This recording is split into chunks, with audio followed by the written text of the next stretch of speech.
We're covering 2.5 today. We're going to graph linear inequalities in two variables. That's a key part because we've already graphed linear inequalities in one variable.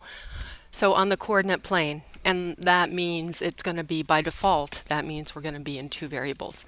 So remember before we had inequalities such as x plus 5 is greater than or equal to 2. We solved for x and then graphed it on a number line. Today we're going to have two variables.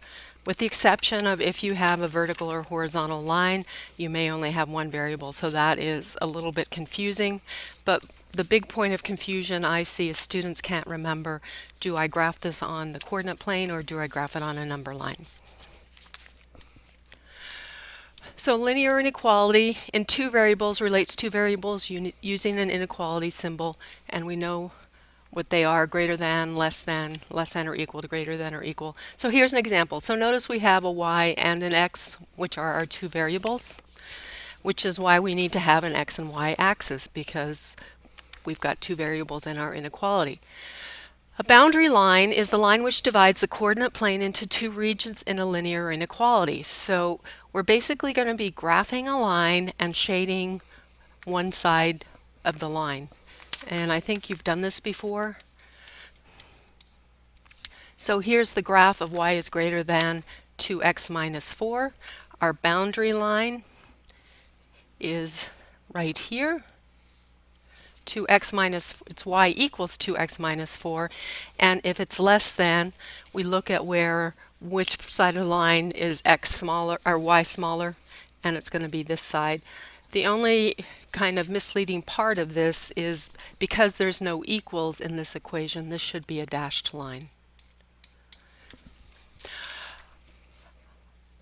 So as it says here, think of underlines in the symbols less than or equal and greater than or equal as representing solid lines on the graph.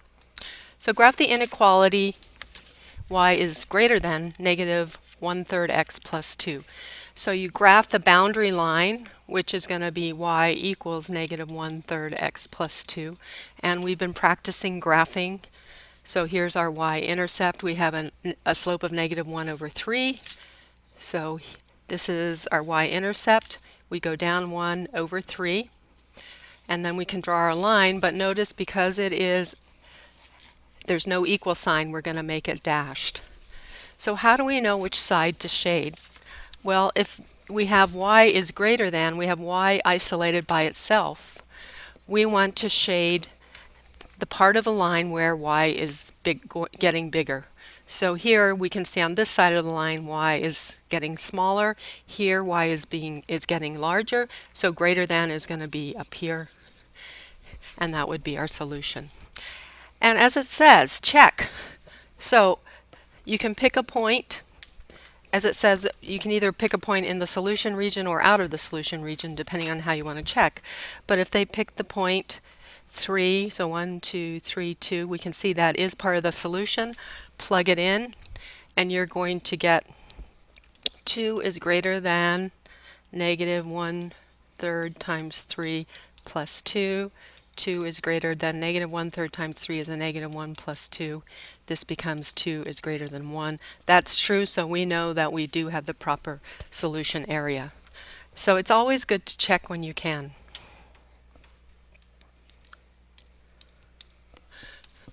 Okay, graph the inequality y is less than or equal to negative 1. So this is going to be a horizontal line. At least this is going to be a horizontal line, sorry. So we're going to graph the line y equals negative 1. Since there's an equal sign, it's going to be a solid line. And this is pretty obvious. Which part of the graph is going to be less, y is going to be less than negative 1? Well, it's going to be underneath that. And then, as it says, it's always good to check a point to make sure you have the correct solution area. All right, this is one for you to graph. See if you can do that. All right, so when you have an equation that's not in essentially slope-intercept form, sometimes it's easier to figure out how to graph it a different way. So this one says graph using intercepts. So I'm going to find my x and y intercepts and use those 2 points to draw the boundary line. So y-intercept, remember, that's where x is equal to 0. X-intercept is where y is equal to 0. So here's the equation. I plug in 0 for x here, and I'm going to solve for y. So my y-intercept is 3. Here I'm going to plug in 0 for y, and I get x equals 4. So now I have 2 points. I can draw a line if I have the 2 points, and it is going to be a solid line because I have an equal sign there. So the question here is, how do I really figure out which side to shade? Well, you can do it multiple ways. You can put this into slope-intercept form. So it would be 4y is less than or equal negative 3x plus 12, and then divide by 4. And we're going to get y is less than negative 3/4 x plus 3, less than or equal, sorry. So I know that I want y less than this line. Or I could just pick a point. So a nice easy point to pick is this point.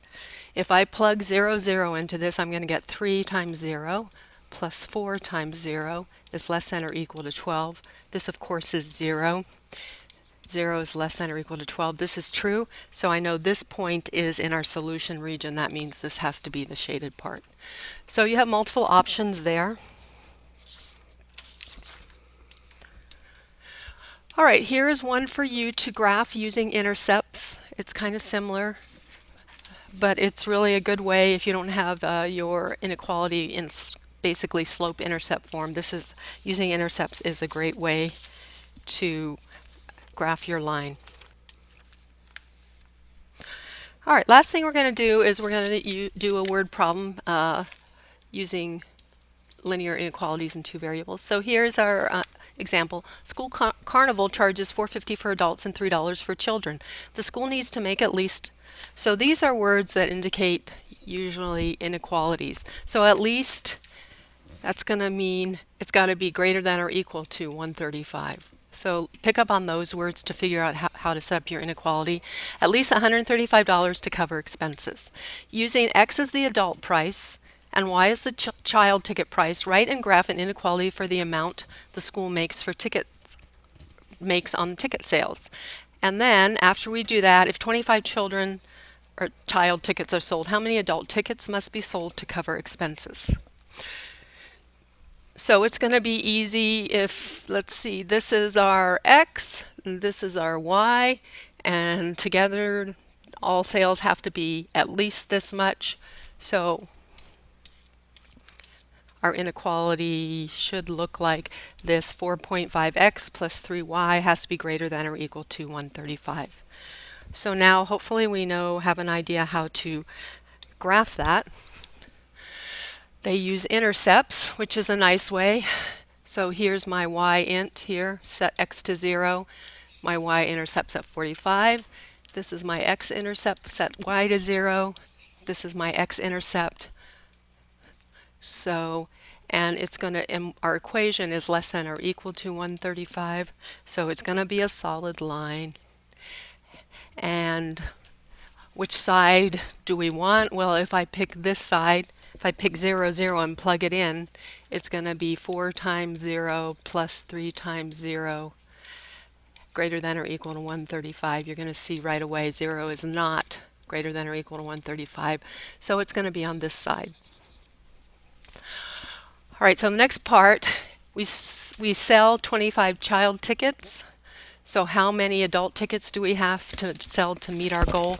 Well, we're just going to plug in 25 for y and solve the inequality. That's going to give us 4.5x plus 75 has to be greater than or equal to 135. Subtract 75, divide by 4.5. We see we have to sell at least 14 adult tickets. You can't sell a third of one, so you have to round up. So at least 14 adult tickets have to be sold. All right, that concludes this lesson. Here's your homework. Bring any questions to class.